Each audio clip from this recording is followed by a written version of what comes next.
Hi, everybody. It's Bryan Sperber from Michael Waltrip Brewing, and we're here with my co-host Chris Bishop from Racing Pro Media, and what we're calling, I guess, the Happy Half Hour Show. Chris, Yeah, it's good to be here again with you, Brian.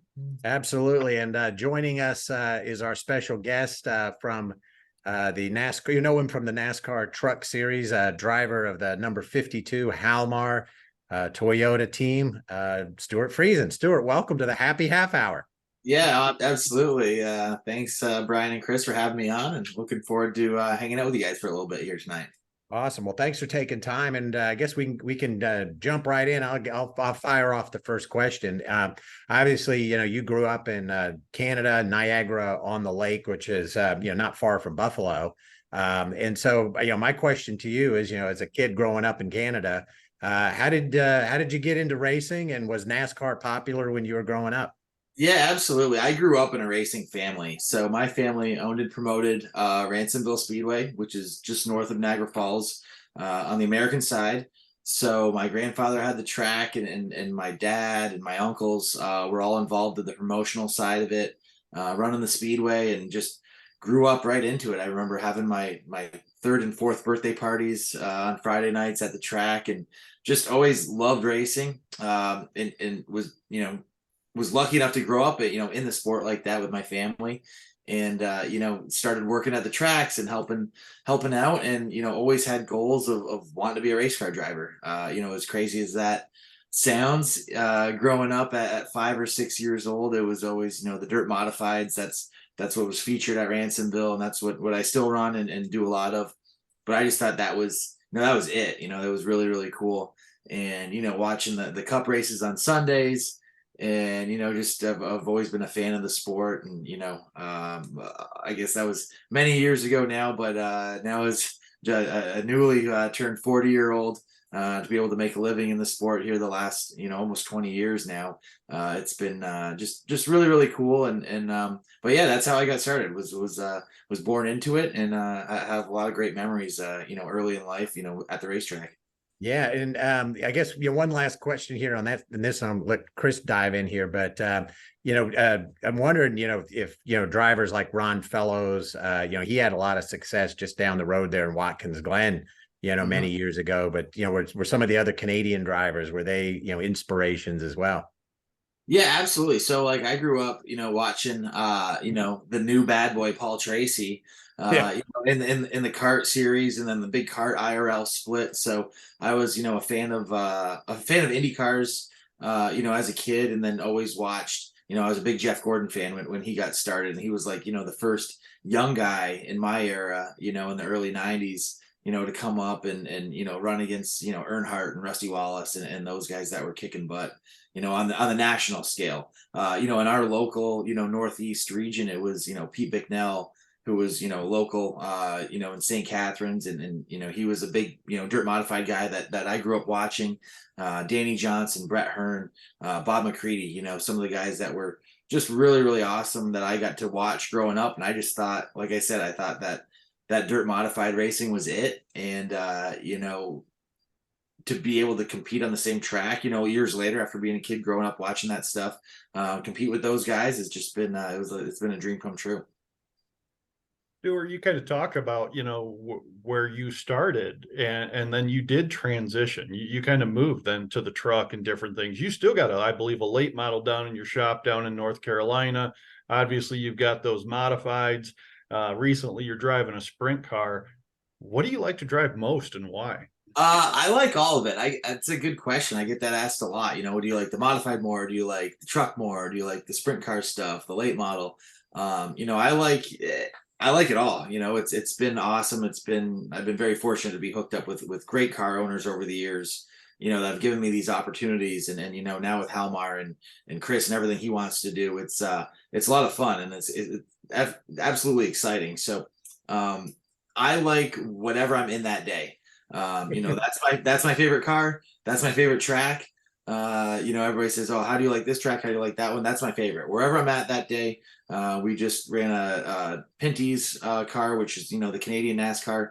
We just ran the 2-day show up at Oswego, and that was my favorite. I was lucky enough to run a 360 sprint car along with that, and we had some good runs, but just a lot of fun to be in all sorts of variety of motorsports, you know. So I always say variety is the spice of life, right? And I'm able to do that in all sorts of aspects of racing. So it's been pretty cool to experience quite a bit over the last few years. You touched on Chris Larson specifically, and the support that he's provided, all of Halmar, you know, your involvement with them. How important has that been, especially more recently in your career and your advancement and being able to do what you want to be able to do? Yeah, it's been, you know, Chris's support the last 8 years. This is actually our 8th year racing together. And, you know, it's been wild. It's been a whirlwind. I can't believe it's been 8 years already, but we've done a lot. We ran a bunch of sprint car stuff. We ran a bunch of dirt modified stuff. And then this truck team that we've started here 3 or 4 years ago has just been snowballing and running really well. So it's been a little bit of a dream come true. You know, before I met Chris and got involved with the Halmar team, you know, I was driving for 4 or 5 different guys in the dirt modified community up here in the Northeast, and a couple different sprint car teams. You know, Jess was pregnant, and we had just built a house, and we had all this going on, and had a pretty good routine. As crazy as it was, our routine was a routine for about 5 years, 6 years before I got hooked up with Chris and met Chris, and he kind of unified everything I was doing, and said, "Why don't you just come for me and run for one team?" And we brought some sponsorship on board. You know, everybody was driving for at the time. It was really supportive, obviously. And you know, in our first meeting, he said, "What about that truck race at Eldora? That sounds like something to be really cool to do." And I thought, man, this guy's crazy. You know, we're gonna go out and put a 100 race, you know, modified schedule together and build that team and have all that stuff going on. And then you know, we got involved in the truck series, and we went to Eldora and ran decent that first year in 2016, and it just snowballed. So and rather than like rent a ride or you know, sponsor a truck and get a seat that way, you know, Chris said, "I'm going to buy a couple trucks, I'm going to buy a couple motors, and you know, if we have fun, we'll do it more." And I thought, man, this guy's really crazy now. And it was a blast, you know. We had a lot of help. Willie Moody and Gary Ballou was involved, which was really cool. You know, Chris has been a fan of Gary since his days back at you know, Orange County Fair Speedway in the 70s and early 80s. And you know, he had some ties to NASCAR and kind of got our foot in the door. Billy Hess housed the trucks, and we got started. We went to Eldora, and you know, like I said, we ran halfway decent, and then it just snowballed, you know, kind of out of control. And you know, now we have a great facility down in Statesville, North Carolina, a bunch of great guys and some great trucks, and have been a part of the truck series for 8 years now. So it's been really, really cool.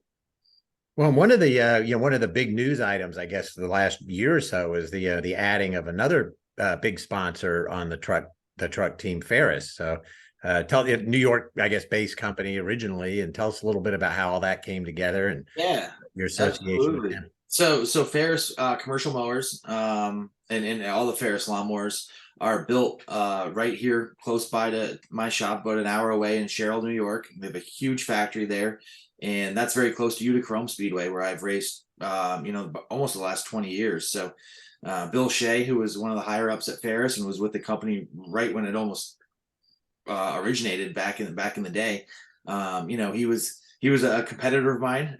You know, me and Bill first started butting heads. You know, he owned a car that I raced against, and we started out as competitors, but you know, always had a respect for each other, and always, you know, ended up at the bar up in front of Utica having a beer after the races, and you know, talked about goals and you know, things I wanted to do in racing and things he wanted to do in racing through, you know, through his deal with Ferris. And you know, then Ferris was sold. It changed hands a couple times, and it was bought a few years ago by Briggs and Stratton.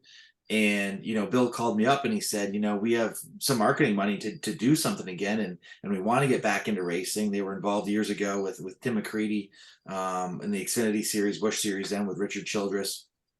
So they were into it a little bit. And like I said, the company changed hands a couple more times. And they finally, like I said, Bill called and said, you know, we have some marketing dollars to do some work now, and we want to get back into NASCAR, and you know, we see what you're doing with the truck stuff and the modified stuff, and that's something we want want to put together. So it started those talks and negotiations, and we were able to put together a 6 or 7 race deal this year with Ferris as a primary sponsor on the 52, and it's just been a great relationship.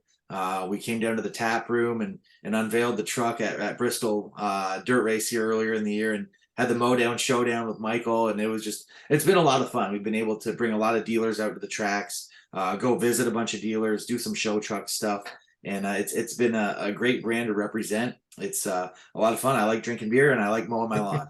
So being hooked up with Ferris has been a win-win situation. It's been a lot of fun all year. Yeah, they're such a great, it's a great, I've gotten to know them a little bit because, you mentioned about the lawnmower race that we had at the brewery, but just all great folks, and it's been fun getting to know them.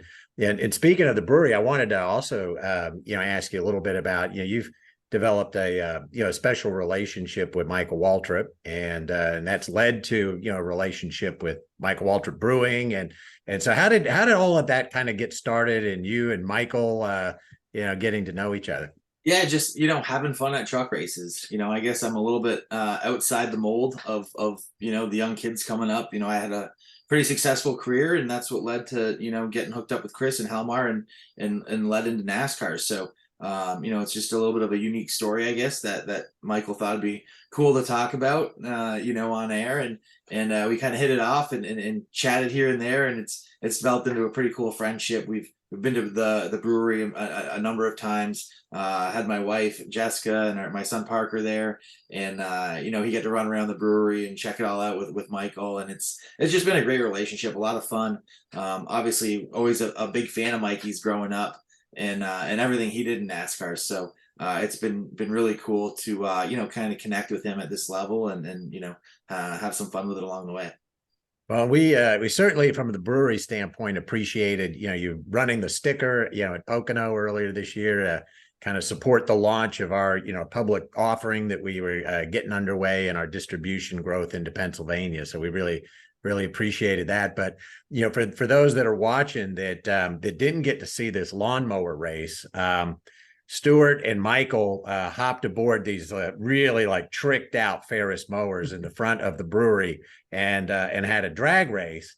And so, technically Michael won the race, but I got to ask you now. It was close. Did you now, nobody, just between the three of us, did you lift, or was that a legitimate win? No, it was a legitimate win, and I'm kind of disappointed in that, because I kind of let him get the best of me right on the start. And two equally prepared lawnmowers. One wasn't faster than the other, but it was fun. It was a good race. He leaned on me a little bit and and got a wheel ahead. So hopefully we can do a rematch next year. Yeah, Chris, what do you think? Who's your money on for a rematch? I think Stewart's definitely going to get some redemption the second time around. Thank you. Yeah, absolutely. I'm coming for him this year. Follow up to that, you kind of, you mentioned you've got some really good partners. You're building a lot of friends. You like to have the fun. One of the things that maybe your situation's a little bit different is sometimes the car right beside you is your own wife. How is that having Jessica in a car as well? It's interesting for sure, but she's a great racer in her own right. Had a great modified career in the 2000s, and then went sprint car racing, traveled all over the country, and she's a great teammate. She's very analytical.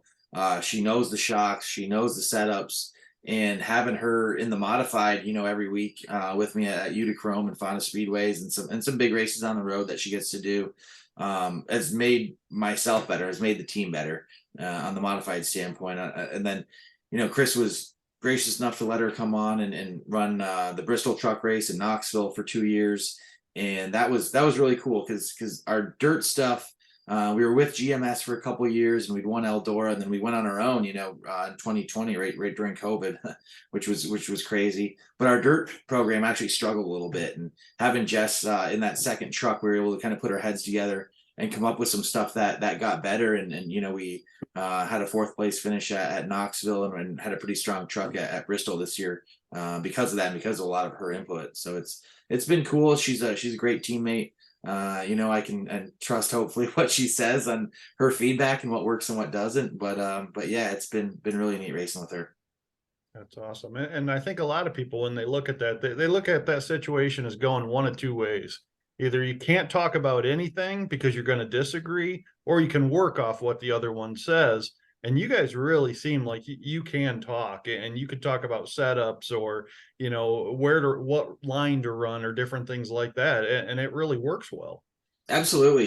When we won Eldora there in 2019, she spotted for me. She was half the spotting crew with Rick Corelli. So it was really good. She gets it. She gets dirt racing, and having her a part of the team makes the whole team stronger. So it's been great. We're looking forward to racing again this weekend at Fonda Speedway, and then doing a little bit more sprint car stuff too with her. So it's all good. Stewart, looking ahead, I guess, we're towards the end of the summer here, and kind of thinking ahead towards the end of this year. How do you look at, what would you consider, at this point, a successful year that you'd feel good about? Yeah, we definitely, it's been a rebuilding year for us with the truck team. We kind of got to a plateau, and then we've had a lot of changeover with some people in and out. So our core group is kind of shrunk a little bit in the last 3 months. We made some changes, with personnel wise. Trip Bruce and Gene Need were with us, at the beginning, and building the team. And it was just time to make some changes. We didn't have the performance that we wanted or expected. So made some changes. Jess and I are more involved with the running of the team now, and Jonathan Stewart, our engineer, and Bob, our crew chief, they've done great, throughout the summer. We've had some top fives. We narrowly missed the playoffs. We struggled a little bit at the short tracks, which is kind of odd because I really like the short tracks. But we've had a lot of speed on the big tracks. Our body stuff is good. We've been doing a lot of fabrication in-house, which we're very, very proud of. So, hopefully we can go to Milwaukee here next week, representing Ferris. That's their last primary of the year, and then race the rest of the year out with Halmar. We actually have Gear Wrench on board for Talladega. So we're excited about the rest of the schedule. We wish we were in the playoffs. Obviously, there's a lot more exposure that comes with being a part of that. But, like I said, it was a rebuilding year from, the end of April, and we've treated it as that. And, hopefully we can maybe get a couple more top fives, maybe a win, and, set our sights on 2024. Well, and you mentioned, some of the changes with the team, and from the outside, it looks like that, your responsibilities, have grown in terms of the, management of the team and so forth, that, possibly have, limited some of your dirt modified racing schedule. Looking ahead to next year, do you think you'll do more of the dirt modified, where you'll get back to that Stewart schedule where you race it every other day, or do you kind of like the pace and tempo that we're in now? Yeah, I kind of like where we're at right now. I like being hands-on with the team. Being more involved with all that, I feel like has made me a better pavement racer. More in tune with the setups and the shocks and all that kind of stuff, as I feel has made me more of an asset to the team, and helping the guys, get stuff better. So we've scaled back on the modified stuff a little bit. I think we were still 25, almost 30 races deep. Like I said, we were able to go up to Oswego and run that Penny's car and run the sprint cars. So maybe some plans to run some more 360 sprint car stuff. We had a lot of fun and some success up there this week. So that was cool. But no, the big prize is the truck series, right? And building HFR, and making sure our team gets back to that competitive level where we want to be. So that's that definitely limits the modified starts a little bit, but I feel like I'm still racing just as much as I can handle. With what you kind of mentioned there about the truck series kind of being is where maybe more of your focus is currently. I know you had that Cup Series start with Spire. Now, are you one of those drivers? The truck series seems to have the two different types. Some, that's where they're perfectly happy with. Others, that's their growth step that they want to go somewhere else. Where do you see yourself in that? Yeah, that's a good question, I guess. I really enjoy the truck series. It's, brought me to tracks I only dreamed of driving, as a fan of the sport. I never thought I'd get to make laps at Daytona or Talladega or, Phoenix out west, Las Vegas, the big mile and a half. I really, really enjoy, and the cities and the towns I've got to go see and travel. So I enjoy that part of it. Getting out in Austin, Texas, Nashville, Vegas. Those were places that I'd just seen on a map before, and then being able to be a part of the series and go and experience these towns and the different cultures all over the United States and into Canada has been a lot of fun, and I really enjoy the travel and that whole aspect of the series. But I also enjoy the fact that it's only 23 races. We're very busy in the beginning of the year, and then it kind of lightens up when dirt modified racing gets hot and heavy throughout the summer. So we race for a lot of money in the modified side of it, and the truck series schedule kind of fits really perfect with all the big money modified races, and allows us to do both and be very competitive at both. Very good.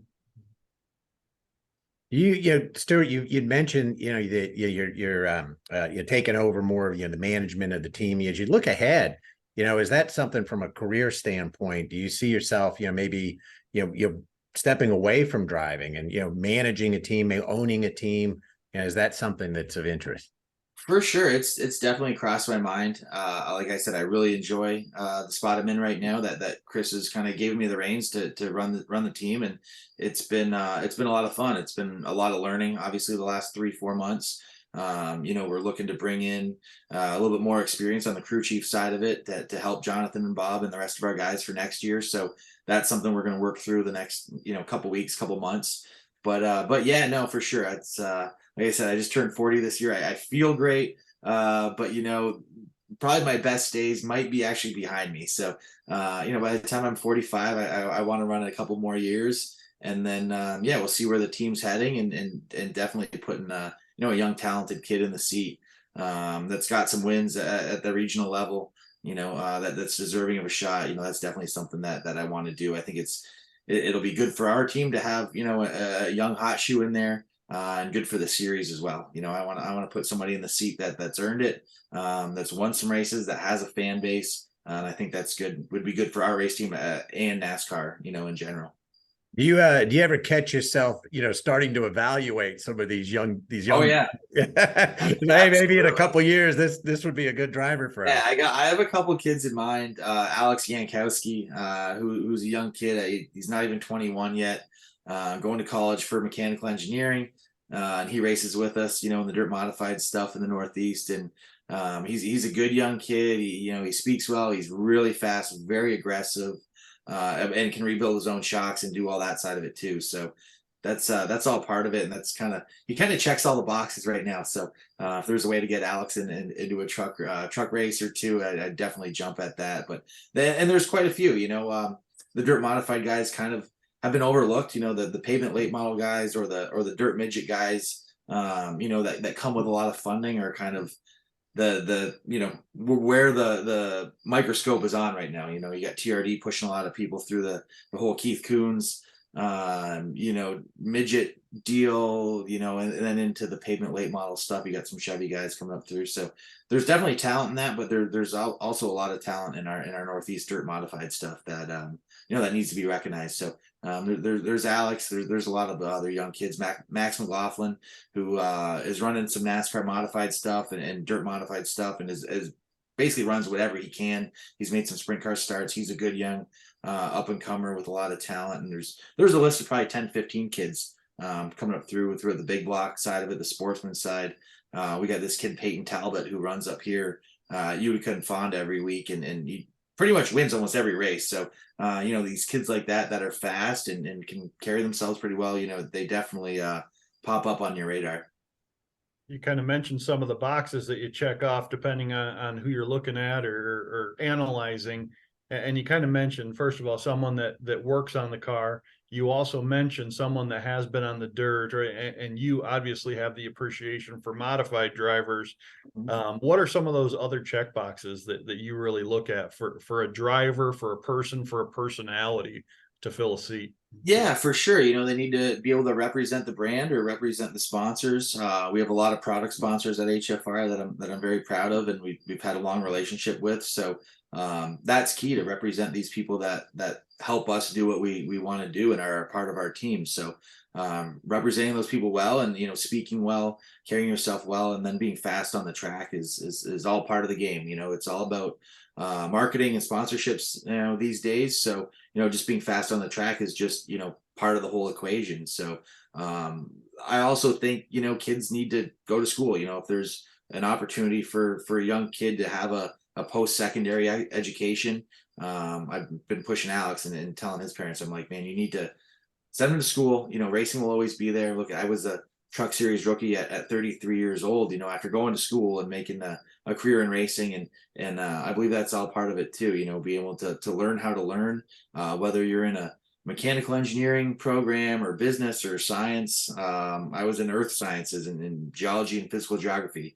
is what I went to school for. So that whole part of the resume is definitely something that I would look at when it comes that time where I need to fill the seat. Absolutely. If there was another driver kind of outside of some of the series that you mentioned, or the type of racing that's out there, I know you're a fan, and so you probably watch a lot of things. Matter of fact, that there's always something on, it seems like these days. Is there someone out there that maybe you don't know a lot about, but you've seen them, you've watched them race, and you go, that person's got it? Yeah. You got to look at, watch a lot of national stuff. You look at Thomas Meserol, a guy like that who's, made a career in racing, would definitely excel in a Truck Series ride or an Xfinity ride. There's just so many guys, so many talented guys that could just really, be a top tier driver. It's just tough. There's only so many seats for Sunday, and there's probably 1,500 people that are qualified enough to fill those seats. So you look at Tim McCready, Jonathan Davenport, Bobby Pierce on the late model side that are killing it. There's just so many.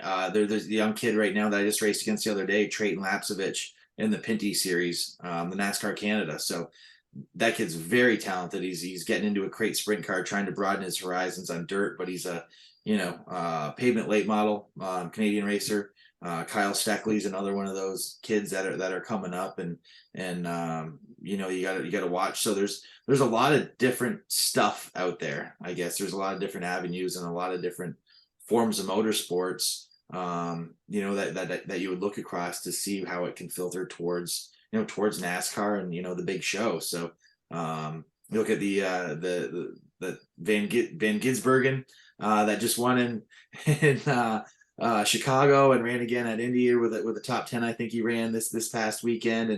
And you look at these guys from different forms of racing, and it's pretty cool to see the melting pot that kind of the Cup Series is becoming. It's more of a worldwide thing now, and it's neat to be a part of and neat to watch. I'm glad you mentioned that, because I've been thinking about, with some of these other drivers from other countries coming in, on one hand, they're probably putting pressure on, the availability of seats and how you can, drivers can move up. On the other hand, are they bringing more attention and therefore more sponsorship and more opportunities? Like, where do you land on kind of all of that? And, is it ultimately a good thing for younger drivers that these international guys are coming, or does it make it more of a challenge? Yeah, it's definitely, I think it's both sides. You look at, Justin Marks and what he's doing with his race team there with Trackhouse, and he's, going out and getting sponsors, and then he's going out and getting a driver and putting them together. He's kind of breaking the mold of driver bringing sponsorship or funding, however that may be, to a team. And that's kind of what I'm not really super into, I guess, because it's not how I made my career. I was fortunate to be hooked up with some great car owners that had teams, and I'd pester them enough to let me drive, and then we'd have some good results, and it just kind of snowballed and worked out. And I feel like that's what maybe the Truck Series and Xfinity and stuff is kind of missing a little bit, where these teams are just so set on, it doesn't matter what your resume is. If you bring the funding, you get in the seat. And I feel like the sport in general, NASCAR hurts because of that, because you got guys coming and filling seats that have no fan base. They never won at their regional track. They were never a track champion. They didn't bring any fan base. So, they say, oh, the stands aren't as full as they were in the early 90s or the mid 90s on Sundays. And it's like, well, yeah, because half the field brought no fan base. They were able to bring a sponsor or represent that sponsor, and that's not knocking them, but that's a little bit of a knock to the team owners for just being pretty narrow minded and not being able to say this talented guy needs to be at this series at this level. Let me go to work and find a sponsor to match with them. You know, like it was in the 90s. You know, you look at basically the whole cup field in the 90s, everybody was a track champion somewhere, whether it was, you know, Mike Skinner in California or here or there. You know, that whole field was so diverse and had so much local talent all across the country. And then, you know, the people that their local race fans could not help watch them. You know, we bring a lot of people from Fonda that might boo me on Saturdays at Fonda, and then the people come up in the pits afterwards and say, I hate when you win at Fonda. I boo you, but it's awesome that you're at the national stage in the truck series, and we watch because of that, and because you're representing us in kind of our neighborhood and our local racing. So that's just kind of my take on all of it, and you guys are giving me a little bit of a soapbox to kind of rant about that. So I apologize, but I feel like, you know, having a guy like Jonathan Davenport or David Gravel or some of these guys that are, you know, won so many races and they deserve the shot, you know, at the, you know, the national limelight a little bit, I feel like. It's definitely true. And as someone who loves all the different forms of motorsports, you know, even like the other, you know, we've seen recently Ron Capps in the SRX race and different things like that, all these different talents and being able to bring those together. It's just amazing. And it helps to bring that whole other fan base from that root place where they came from into the sport. And there's Sure. no way that can't help. Yeah, no, for sure. I'm a big fan of the SRX. I enjoy watching the races, and I enjoy watching Haley Deegan excel in the SRX because I kind of feel like she gets beat up a little bit on the truck series stuff, and she's a friend and a very talented driver, and I like watching her get in that SRX thing and let it rip and, you know, show what she's made of. So that's all part of it. And then, you know, look at the fan base Haley has. It's insane, right? So it's you know, people like that are all good for motorsports. Well, we're getting close to the bewitching hour here of the happy half hour show, and Stewart, I can't let you go without at least asking you a little bit about the great work that you and Jessica have done off the track and supporting AIM Autism, and talk a little bit about your golf tournament and how, you know, important supporting AIM Autism is to your family. Oh, wow, yeah. Thank you for letting me talk about that a little bit. So our foundation, AIM Autism, we started a few years ago with Chris Larson and his wife Colleen from Halmar, and we've just kind of been able to use our platform, our national stage with the truck series, and then, you know, also our local Northeast stage with the modified stuff to just raise awareness for autism and raise a lot of money. So we've been able to raise hundreds of thousands of dollars in the past few years that goes to Crossroads Center for Children, which is local to us here in Schenectady, New York. They do a lot of great work with kids on the spectrum, and it's something that's near and dear to us. You know, Parker was diagnosed on the spectrum at 1.5 years, went through ABA therapy, early intervention program, which is you know, local to our county here in New York, and he was able to get in there and get the help he needed. And you know, he hit kindergarten 2 years ago, he really doesn't even fit the diagnosis anymore. So you know, he's still on the spectrum per se, but we really feel like a lot of that help he got and those teachers that helped him early in life, you know, made him the kid he is today, and kind of cracked that shell of you know, the autism diagnosis. So we just kind of use our platform to spread that word and say it's okay to be classified on the spectrum, and it's you know, there's help out there to get. So we try to raise as much money as we can and help these schools and centers and families, and just say it's you know, it's okay, share our story, and hopefully you know, the awesome stuff that Parker had happen to him and the awesome teachers he was able to work with, you know, hopefully there's more kids like that and families like that can have a you know, a positive experience with the whole autism spectrum like we did. If somebody wants to contribute, where can they go to find out more information? Yeah, so it's hfrraceforautism.com, and it's you know, just Google AIM Autism. We have Facebook and internet or website, which is far and few between anymore. Everything's pretty much social media, but yeah, aimautism.com, check that out. And yeah, you can kind of see about the work we've done and the work we will continue to do, for as long as we're here to talk about it and spread the word. Very good. Well, thank you very much, Stewart, for joining us tonight. Stewart Friesen, the pilot of the Halmar Friesen number 52 Toyota Tundra in the NASCAR Truck Series, and my co-host Chris Bishop. Thanks for joining us, and as well, Chris. Great to see you tonight. Always good to see you, Stewart. Great to see you, and obviously plenty of races still to go this year. I'm sure we're going to see you in Victory Circle many, many times. Yeah, I hope so. We got some really fun tracks coming up on the truck side. Big money season, I call it, in the modified world is coming up here in September and October. So we got some really good stuff happening. And thanks for having me on. And love the Michael Waltrip Brew. Love the Bristol. The Bristol Sunshine is my favorite. And we're gonna have a couple of those and kick back a little bit later tonight. That sounds like a plan. Well, on behalf of Racing Pro Media, Chris Bishop and myself, and from Michael Waltrip Brewing, thanks for joining us on the Happy Half Hour, and we'll see you next time.